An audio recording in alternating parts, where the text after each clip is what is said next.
অবস্থা খুব খারাপ, চোখের অবস্থা খুব খারাপ হয়েছে আমার, আর টানা যাচ্ছে না। আগে ফ্রেশ হবো, একটু ফ্রেশ হয়ে দেখবো কি খাবার খাওয়া যায়। প্রচণ্ড জোরে খিদে পেয়েছে, প্রচণ্ড জোরে, এই কথাই জড়িয়ে যাচ্ছে, বলো প্রচণ্ড জোরে খিদে পেয়েছে। হ্যাঁ, so good morning guys, good morning তোমাদের সবাইকে আবার আমাদের নতুন একটা ট্রাভেল সিরিজে। থাম্বনেল এবং টাইটেল দেখে মোটামুটি কিছুটা আন্দাজ করতে পেরেছো যে আমরা আজ কোথায় যেতে চলেছি। ডেট আজকে জানুয়ারির 5 তারিখ, আর এখন সময় হয়েছে সকাল 4:45। বাইরে গুটগুটে অন্ধকার আর প্রচণ্ড ঠান্ডার মধ্যে আমরা শুরু করতে চলেছি আমাদের এক নতুন amazing trip, Kolkata to Siliguri. Backpacking complete, dress up complete, শুধুমাত্র গাড়িতে লোড করব এবং বেরোবো কলকাতা থেকে শিলিগুড়ি, টোটালটাই রোডে। এবারে থাকছে না কোনো ট্রেন, থাকছে না কোনো বাস, থাকছে না কোনো প্লেনের ট্রিপ। যেটা করব সেটাই হবে টোটালটাই রোড ট্রিপ। শিলিগুড়িতে গিয়ে প্রোগ্রাম অনেক কিছু সেট করা আছে, সমস্ত কিছু তোমাদের সাথে শেয়ার করব কিন্তু রাস্তায় বেরিয়ে। আর যেহেতু জানুয়ারির 5 তারিখে আমরা এই রোড ট্রিপ শুরু করছি, তাই আমাদের দুজনের পক্ষ থেকে তোমাদের সবার জন্য থাকছে হ্যাপি নিউ ইয়ার। তো চলো বেরোনো যাক এবং সোজা দেখা করা যাক গাড়ির সামনে। যে গাড়িটা নিয়ে আজকে আমরা এই রোড ট্রিপে বেরোচ্ছি সেটা হলো এই গ্র্যান্ড আইটেনটা। প্যাকিং মোটামুটি সমস্ত কিছু এর উপর লোড করা হয়ে গেছে আমাদের। আমি দেখাচ্ছি অবস্থাটা। এই হলো লাগেজের ব্যাগ, বেশি কিছু লাগেজ যায়নি, সামান্য কিছুই। একটা বড় লাগেজ ব্যাগ, একটা কাঁধের ব্যাগ, নেওয়া আছে কিছু জলের বোতল, এগুলো গাড়ি সারানোর কিছু ইকুইপমেন্ট যদি রাস্তায় দরকার পড়ে। আর তার সাথে এখানে নেওয়া আছে এক ব্যাগ ভর্তি ড্রাই ফ্রুট, কিছু প্রোটিন বার যদি খাবারের প্রয়োজন হয়। আসলে ট্যুরটা যেহেতু পাহাড়, তাই খাবার আর জল সবসময় মোটামুটি আমাকে একটু লোড রেখেই বেরোতে হয়। আর এই সাইডে আছে, অন্ধকারে হয়তো এখন দেখতে পাবে না তোমরা, এই সাইডে আছে আমার ল্যাপটপ ব্যাগ। এই হচ্ছে মোটামুটি অবস্থা। আর বেশি দেরি করব না, টাইম মোটামুটি হয়ে গেছে এখন 5টার কাছে। শুরু করব আজকের রোড ট্রিপ। পাক্কা 5:30 বাজে এখন, আর আমরা শুরু করছি আজকে আমাদের এই অ্যামেজিং রোড ট্রিপ তারা মায়ের নাম নিয়ে। প্রথমে যাব আমাদের বাড়ি থেকে সামনে নিয়ারেস্ট কোনো পেট্রোল পাম্পে, সেখান থেকে তেল লোড করব, কারণ তেলের অবস্থা খুব খারাপ, একদম নিচের দিকে রিজার্ভে পড়ে আছে। তেল লোড করব, করে কি রুট দিয়ে যাচ্ছি সেটা জিপিএস দেখে তারপরে ঠিক করে আপনাদেরকে জানাচ্ছি। আমরা চলে এসেছি এখন বিটি রোডে, আর আমার সামনেই বাঁদিকে হচ্ছে সাহেব পাম্প। মানে এই এলাকার লোক আর কি এই পেট্রোল পাম্পটাকে সাহেব পাম্প বলেই আমরা চিনি। তো এই সাহেব পাম্পে যাব আর গাড়িতে একদম ফুল ট্যাঙ্ক তেল করিয়ে নেব, কিন্তু কাকা বলছে দেবে না, তার মানে তেল নেই এদের কাছে। ঠিক আছে, ও দেবে না তো কি আছে, অন্য পাম্প দেবে। চলুন যাওয়া যাক অন্য পাম্পে। এসছি সেকেন্ড পেট্রোল পাম্প, প্রথমটায় দেয়নি, সেকেন্ডটা হচ্ছে সিআইটি পেট্রোল পাম্প। এখানে না দিলে আমার চাপ হয়ে যাবে, কারণ গাড়িতে নেই তেল। দেখি কি বক্তব্য। হ্যাঁ, এখানে দেবে দেবে দেবে দেবে দেবে। এই তো গাড়িতে ফুল ট্যাঙ্ক তেল করাই। একদম টাইট করে, আরো আরো ঢুকবে ঢুকবে ঢুকবে। হ্যাঁ হ্যাঁ, চাপো চাপো, যত চাপা যায় একদম টাইট করে ঢুকিয়ে দেবে। 2648, 25 লিটারের কাছে তেল, 105 টাকা 97 পয়সা চলছে। যতটা ঢোকে একদম টাইট করে ঢুকিয়ে দেবে। টোটাল 32.15 লিটার তেল ঢুকলো গাড়িতে, 3406 টাকা 94 পয়সা আপাতত তেলের বিল হয়েছে। আর আমি যেহেতু এখান থেকেই শুরু করছি, তাই ট্রিপ মিটারটা এখানে ট্রিপ মিটারটাকে 0 করে দেবো, টোটাল ডিস্টেন্স আমাদের দেখার জন্য কত হলো। আর বি ট্রিপ মিটারটাকে আমি 0 করে দিচ্ছি, গাড়ির মাইলেজ কত দিচ্ছে সেটা দেখার জন্য। আর দেরি করব না, অনেকটা দেরি হয়ে গেছে, প্রায় 5:45 বাজে। যে ডিস্টেন্স দিয়ে মানে যে রুট দিয়ে বেরোবো ঠিক করলাম, সেটা হচ্ছে যেহেতু আমরা এখন বিটি রোডের আশেপাশে আছি, তো ঠিক করছি যেটা আমার মতে সব থেকে ভালো হবে সেটা হচ্ছে পুরনো দিল্লি রোড, মানে মগরার রাস্তা দিয়ে গিয়ে গৌরাঙ্গ সেতু হয়ে কৃষ্ণনগর যাওয়া, কৃষ্ণনগর থেকে মালদা, রায়গঞ্জ, তারপরে কিষানগঞ্জ ডালখোলা বাইপাস হয়ে শিলিগুড়ি যাওয়া। আপাতত এই রুটটা ঠিক করি আমি বেরোচ্ছি, বাকিটা দেখা যাক। রাস্তা যেরকম কথা বলবে গাড়িও ঠিক সেরকমই আমি দৌড় করাবো। জাস্ট এন্টার করছি এখন আমরা বালি ব্রিজে। আমি পুরনো বালি ব্রিজটা নিয়েছি, আর এই হলো আমাদের মা ভবতারিণীর মন্দিরটা, মানে দক্ষিণেশ্বরের যে মন্দির। প্রণাম সেরে নিলাম আর কি ট্রিপের আগে, কিন্তু অন্ধকারের জন্য ভালোভাবে দেখা যাচ্ছে না। First highway view of this trip. আমরা দাঁড়িয়ে আছি এখন পুরনো দিল্লি রোডের কানেক্টরে। সিগন্যালের জন্য একটু জ্যাম হয়েছে, তবে রাস্তাঘাট কিন্তু বেশ পরিষ্কার, মানে শুরু থেকে এখনো অবধি কোনো জ্যাম পাইনি, কোনো জায়গায় কোনো অসুবিধা হয়নি। ঢুকছি এখন পুরনো দিল্লি রোডে, আর যাব যেরকম বললাম ঠিক মগরা হয়ে কৃষ্ণনগরের দিকে।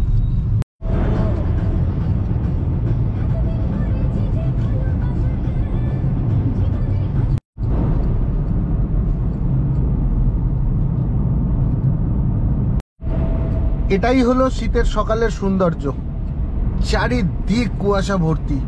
মানে সকাল 6:30 বাজে এখন, আর আমরা গৌরাঙ্গ সেতু থেকে প্রায় 85 কিলোমিটার আগে আছি, কিন্তু রাস্তাটা যা লাগছে এখন আমি বলে বোঝাতে পারবো না।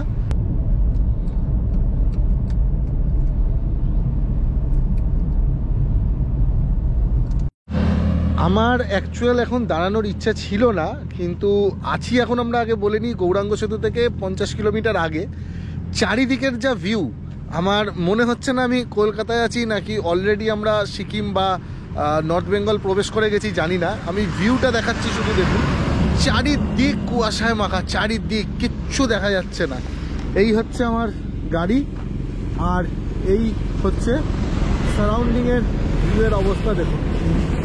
মানে জাস্ট জিরো ভিজিবিলিটি, এই সিচুয়েশন। আর সামনের এখান দিয়ে হচ্ছে রেল লাইনটা পাস করেছে। এই হচ্ছে রাস্তার অবস্থা।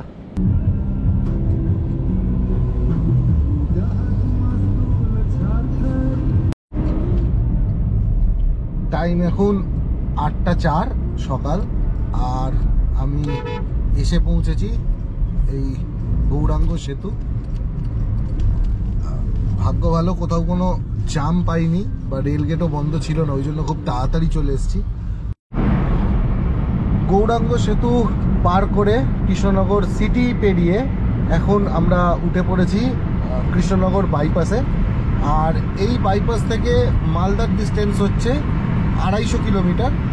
টাইম লাগবে মোরলেস প্রায় 3-3.5 ঘন্টা মতো, কিন্তু টাইম হয়েছে এখন 8:30, আর গাড়ি চালিয়েছি এখনও অবধি সকাল থেকে 131 কিলোমিটার।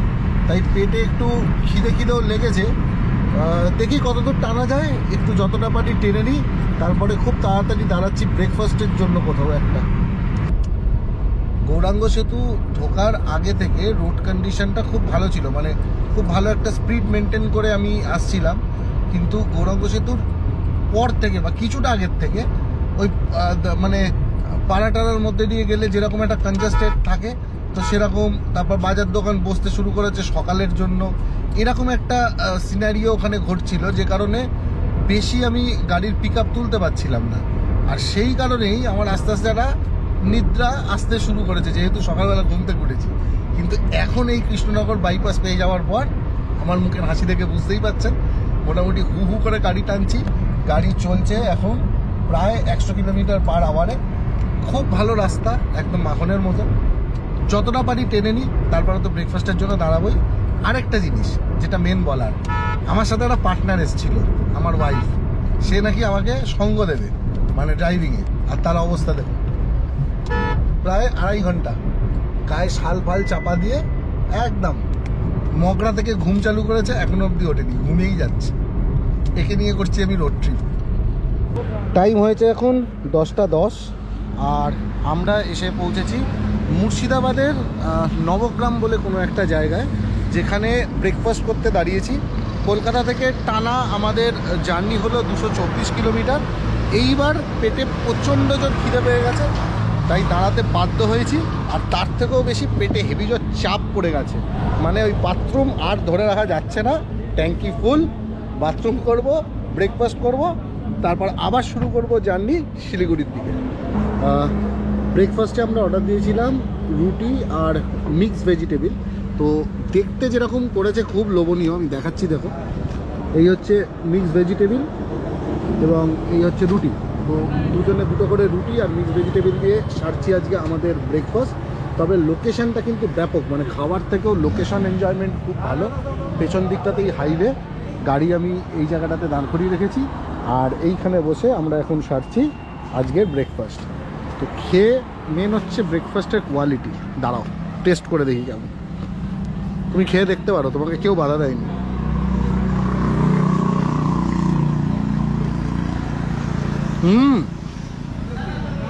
হেব্বি থাকে। ব্রেকফাস্ট সেরে নিই, তারপর বিচ্ছি আবার ভিডিওতে।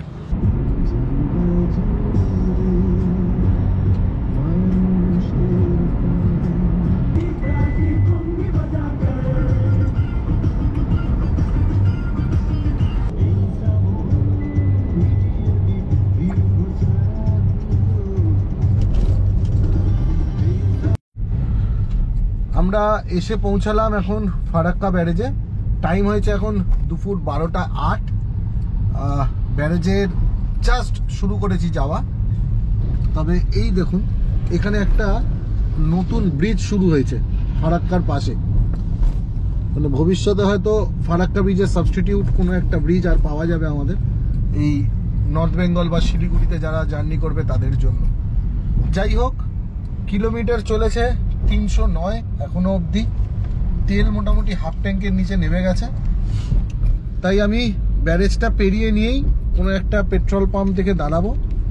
আবার আমি একবার ফুল ট্যাঙ্ক তেল করব, যাতে মোটামুটি তেল নিয়ে কোনো রিস্ক না থাকে। আর তার থেকেও বড় জিনিস, গ্র্যান্ড আই10 এসিতে লংয়ে কি মাইলেজ দিল সেটাও তোমাদেরকে দেখাচ্ছি। যতটা ঢোকে একদম টাইট করে দিবি। টোটাল আমার গাড়িতে এখন তেল ঢুকলো 3151 টাকা 2 পয়সা। আর লিটার 29.78 লিটার তেল এখন ঢুকেছে। এবার দেখবো কিলোমিটার কত চলেছে গাড়ি। 344.1। তুমি একটা কাজ করো, 344.10 70 না 10 ডিভাইডেড বাই 29.78, মানে মোটামুটি 11.5-12 কাছে মাইলেজ পেয়েছি গাড়ি। আমি আবার ট্রিপ মিটার বিটাকে 0 করে দিয়েছি, কারণ আমার মনে হচ্ছে কিলোমিটারে কিছু একটা প্রবলেম হচ্ছে। 11.5 গ্র্যান্ড আই10-এর মাইলেজ হতে পারে না, মানে তেল ভরা নিয়ে কিছু একটা সমস্যা হয়েছে, হয় ওখানে নয় এখানে। আমি আরেকবার 0 করে দিয়েছি ট্রিপ মিটারটাকে। আমি শিলিগুড়ি গিয়ে আরেকবার গাড়িতে ফুল ট্যাঙ্ক করাবো, করিয়ে দেখবো তখন কত কিলোমিটারের মাইলেজটা দেয়। যদি তখন ওই 11.5-12 আসে তাহলে বুঝবো এটাই ঠিক, না হলে নতুন মাইলেজ কত দেয় সেটা দেখা যাক।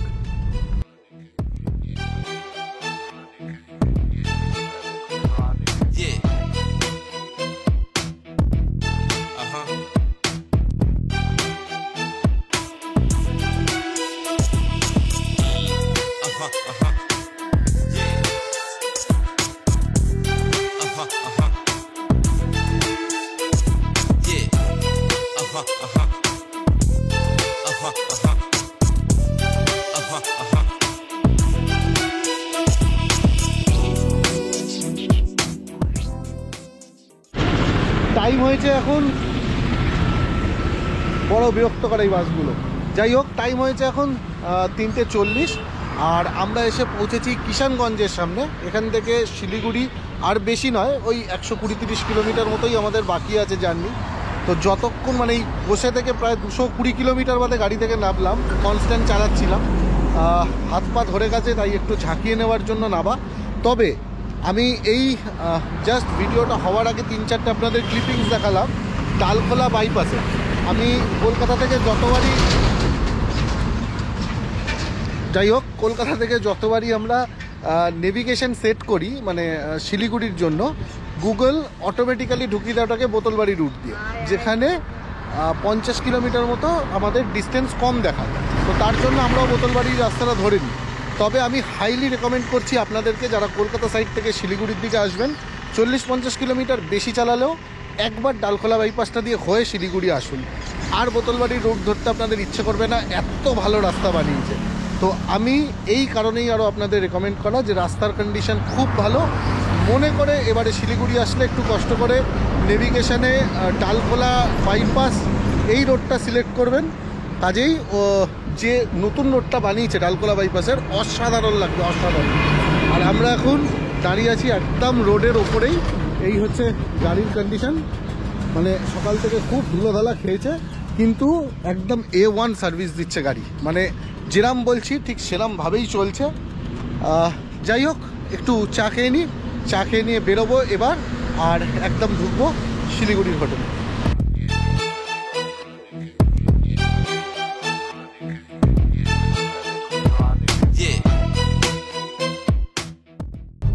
আমরা এখন জাস্ট এন্টার করলাম ইসলামপুর বাইপাস, আর এখান থেকে ডিস্টেন্স বাকি হচ্ছে শিলিগুড়ির 78 কিলোমিটার। মোটামুটি এস্টিমেটেড অ্যারাইভাল টাইম দেখাচ্ছে 6টার মধ্যে, এরকম একটা টাইমে আমাদের বলছে শিলিগুড়ি ঢুকে যাব। রাস্তার কন্ডিশন কিন্তু এখনও অবধি খুব ভালো পেয়েছি, হালকা কিছু জায়গা খারাপ আছে, কিন্তু ওভারঅল কন্ডিশন খুব ভালো। আর স্পিড মোটামুটি 80, 85, 90 অ্যাভারেজ স্পিড মেনটেন হচ্ছে গাড়ি। সব মিলিয়ে ট্রিপের ফার্স্ট ডে খুব ভালো কাটছে আপাতত।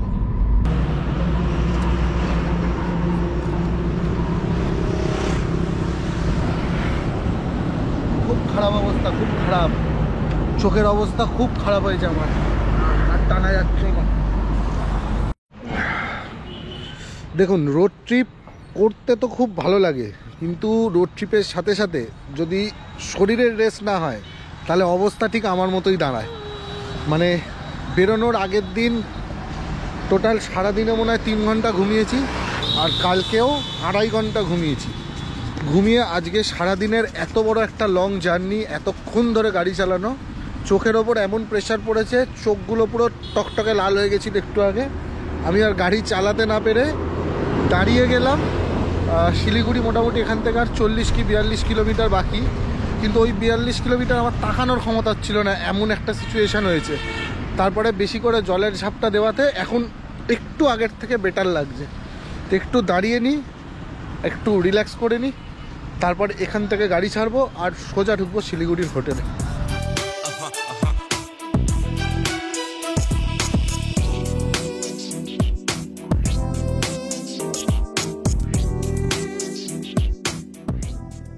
সন্ধে এখন পাক্কা 6টা, আর আমরা এন্টার করে গেছি আমাদের শিলিগুড়ির হোটেলে। যে হোটেলটা আজকে আমি শিলিগুড়ির জন্য চুজ করেছি, সেই হোটেলটা আগে একবার থেকে গেছি আমি। হোটেলটার নাম হলো VIP হোটেল অলিভ। আমি এক এক করে টোটাল রিভিউটা দিচ্ছি। সবার আগে মেন যে জিনিস মানে হোটেলের, সেটা দিয়ে শুরু করছি, সেটা হচ্ছে এদের পার্কিং, যার জন্য বারবার এই হোটেলেই ফিরে আসা। এই দেখুন, একদম আন্ডারগ্রাউন্ডে সেফ পার্কিং, মানে গাড়িতে কোনো টাচ হওয়ার জায়গা নেই এই হোটেলে থাকলে।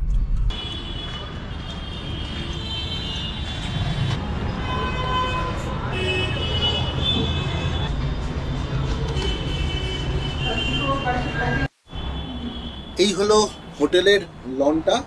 আমরা জাস্ট লিফট থেকে বেরিয়ে হোটেলের সামনেটা দাঁড়িয়ে ভিডিও করে দেখাচ্ছি, আর এই সাইডটা হলো হোটেলের রিসেপশনটা। আমাদের এবারে যে রুমটা বুক করেছি সেটা এই ফ্লোরেই আছে, টোটাল 2টো ফ্লোর নিয়ে হচ্ছে হোটেলটা। এবারে রুমটা দিয়েছে এই সেম ফ্লোরেই, আর রুম নাম্বার আমাদের দিয়েছে হচ্ছে 120 নাম্বার রুম। চাবিটা কোথায় গেল? চাবিটা দেখাই,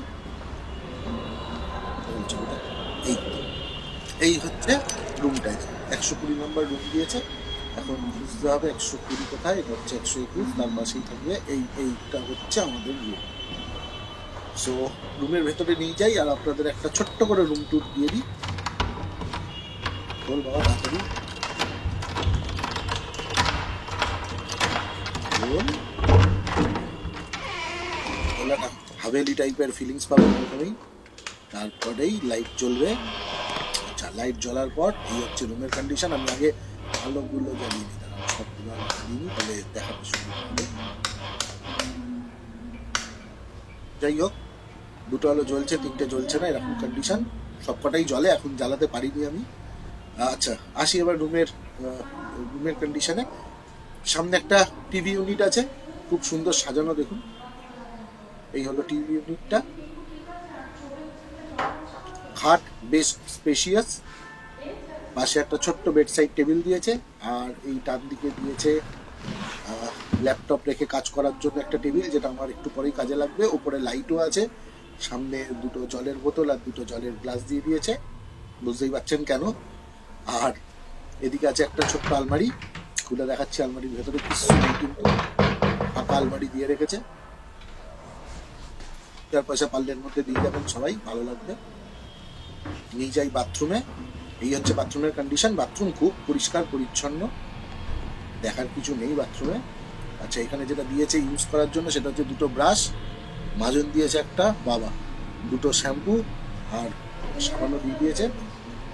ওপরে গিজার লাগানো আছে, গরম গরম জলও পেয়ে যাবেন চান করার জন্য।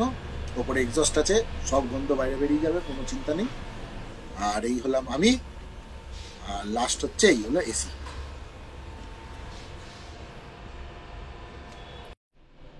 এই জাস্ট রুমে ঢুকলাম আমরা, রুম ট্যুরও আপনাদেরকে মোটামুটি একটা দেখিয়ে দিলাম। খিদে প্রচণ্ড পেয়েছে, কারণ সেরকমভাবে দুপুরের লাঞ্চ কিছু করা হয়নি, তাই আগে ফ্রেশ হবো, একটু ফ্রেশ হয়ে দেখবো কি খাবার খাওয়া যায়। প্রচণ্ড জোরে খিদে পেয়েছে, প্রচণ্ড জোরে, এই কথাই জড়িয়ে যাচ্ছে, প্রচণ্ড জোরে খিদে পেয়েছে, হ্যাঁ প্রচণ্ড জোরে। তো যাই, কিছু খাই, খেয়ে তারপরে রাতের বেলা আসছি গুড নাইট বলতে ভিডিওতে। রাতের খাওয়া দাওয়ার পার্ট আমাদের কমপ্লিট হয়ে গেছে। শরীরে আর এক ফোঁটা আমার এনার্জি নেই, মানে ভিডিওটা না করলে নয়, সেই কারণেই শুধু করছি, নাহলে এটা করার মতো আমার এনার্জি নেই। যে যে জিনিসগুলো দরকার সেগুলো আগে বলে দিই তোমাদেরকে। যে হোটেলটায় আমি এখন আছি, এর ভাড়া যেটা নর্মালি এনারা নেয় সেটা হচ্ছে 1680 টাকা, কিন্তু যেহেতু আমি আগে একবার এসছি তাই রিকোয়েস্ট করাতে ওরা নেয় 1680 টাকা ইনক্লুডিং জিএসটি। আমাকে ওরা করে দিয়েছে 1500 টাকা ইনক্লুডিং জিএসটি। এই হচ্ছে হোটেলের ভাড়া। আরেকটা জিনিস হচ্ছে, হোটেলটা ফুল ভেজ হোটেল, যার জন্য আমি তো ভেজ খাবো না, ভালো করেই তোমরা জানো যারা আমার ভিডিও দেখো। তো ভেজ না খাওয়ার জন্য আমরা দুজন এখানে ফ্রেশ হয়ে নিয়ে তারপরেই বেরিয়েছিলাম রাস্তাতে গিয়ে একটা কেএফসি খুঁজে পেয়েছি, সেখান থেকে অল্প কিছু খাবার, আর ওখান থেকে বেরিয়ে হেভি স্ট্রিট ফুড বিক্রি হচ্ছিল, সেখান থেকে আবার আমি একটু পাওভাজি মেরেছি। তো এই দুটো খেয়ে এখন পেটের অবস্থা এই যে দাইডুম্ব করে শুয়ে পড়েছি, আর শরীরে এক ফোঁটা এনার্জি নেই। কালকে যে প্রোগ্রামটা আছে, আমি কিছুটা হিন্টস দিয়ে দিই, পুরোটা কিন্তু তোমাদেরকে এখন আমি বলবো না কোথায় যাচ্ছি। কালকে যে প্রোগ্রামটা আছে সেটা হচ্ছে গিয়ে আমরা কালিম্পং ডিস্ট্রিক্টের দুটো একদম অফবিট ডেস্টিনেশন চুজ করেছি। ওই অফবিট ডেস্টিনেশনে দুটো অফবিট ডেস্টিনেশনে 3 দিন টোটাল আমরা কাটাবো। আশা করি ব্যাপক ট্রিপ হবে এটা, মানে আমারও ভালো লাগবে এবং তোমাদের ভিডিও দেখেও খুব পছন্দ হবে। যে দুটো ডেস্টিনেশন আমি ঠিক করেছি সেই ডেস্টিনেশনগুলোতে যেমন, না থাক এখন বলবো না, একটু সাসপেন্সে থাকো। কালকে সকালবেলা আমরা বেরোচ্ছি, বেরিয়ে যেটাই হবে সেটা ভিডিওর মাধ্যমে দেখাবো, আগে থেকে কিচ্ছু বলবো না। আজকের জন্য সবাইকে গুড নাইট, কালকে সকাল নতুন ভিডিওতে আবার দেখা হচ্ছে, টাটা। সব শেষ, সবার অবস্থা খারাপ, সব গুড নাইট হচ্ছে। ঠিক আছে, চলো টাটা, দেখা হচ্ছে কালকে সকালে নতুন ভিডিওতে, টাটা।